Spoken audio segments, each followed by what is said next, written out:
Before we start, I would want you to hit that red subscribe button so that you never miss out on any of our videos. Naomi Osaka says she may take another break from tennis after losing in the US Open. Last week, she lost in US Open in what can be called an upset to Canada's Leah Fernandez. After the upset loss in the US Open, Naomi Osaka told reporters she may take an indefinite break from tennis, marking another setback in what has been a turbulent, difficult year for the tennis superstar. I feel like for me recently, like when I win, I don't feel happy. I feel more like a relief. And then when I lose, I feel very sad, Osaka said in the post-match news conference Friday night, her voice breaking. I don't think that's normal.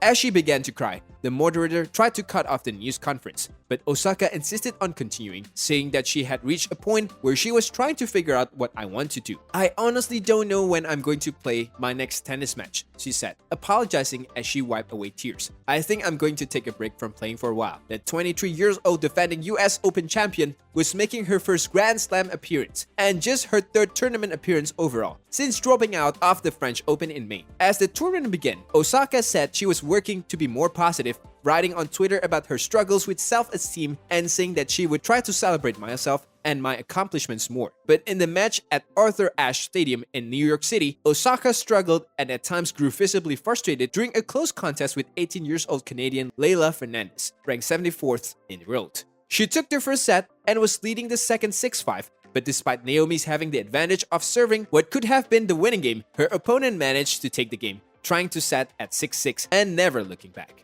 As Fernandez forced the tiebreaker and then took the next 5 straight points, Osaka's frustration mounted. She struck her racket into the ground and threw it several times before finally receiving a warning from the umpire when she hit a ball into the stands. I'm not sure why I did that, Osaka said afterward, apologizing. I was telling myself to be calm, but I feel like maybe there was a boiling point. Normally, I like challenges, but recently I feel very anxious when things don't go my way. The world number 3 from Japan, who withdrew from the French Open and skipped Wimbledon over mental health issues, says that she was exasperated by speaking after matches, declined a chance to end the sessions before saying she planned to take a break.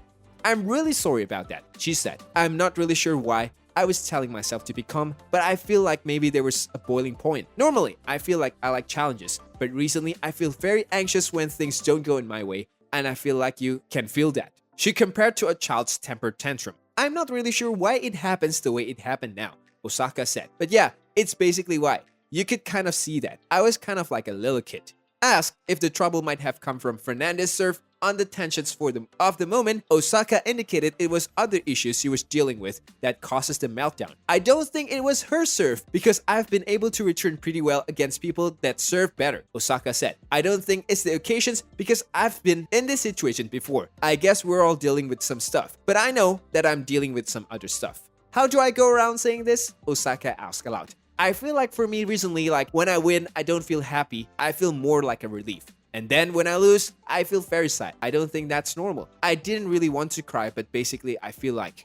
After saying she wanted to continue, Osaka said, "This is very hard to articulate. Basically, I feel like I'm kind of at this point where I'm trying to figure out what I want to do." Then she announced her tennis break. Osaka said she thought she served well against Fernandez, but overall she added, "I didn't play that well. Like I didn't move that well at all. It's kind of to be expected sometimes." Asked about trouble against left-handers, Osaka said, "I can't even tell how you feel to return it because I don't think I could have returned a ball against a righty today either. I'm pretty sure my return stats were really horrendous. It wasn't like she was serving bombs, so I'm not really sure what to say." With that, the defending US Open champion put on her COVID-19 face mask, rose, and ended the news conference. The final result was 5-7, 7-6, 6-4, upset win for Fernandez. Her first victory over a player ranked in the top 3 in the world.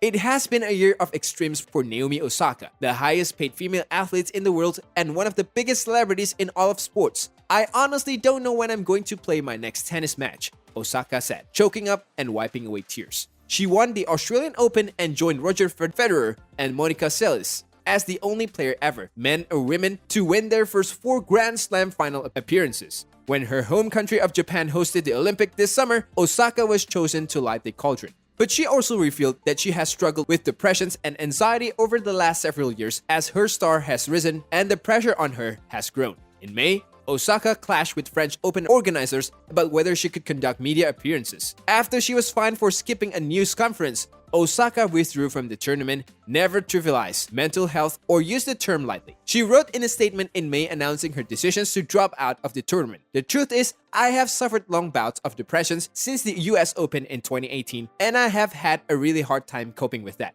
Afterward, Osaka took a nearly 2 months long break from tennis, skipping Wimbledon before finally returning to the Olympics, where she lost in an upset match against the Czech Republic, Marketa Vondrousova. That's all for today. I hope you liked the video. If you did, make sure you hit that like button and subscribe to the channel so that you never miss any amazing video from us.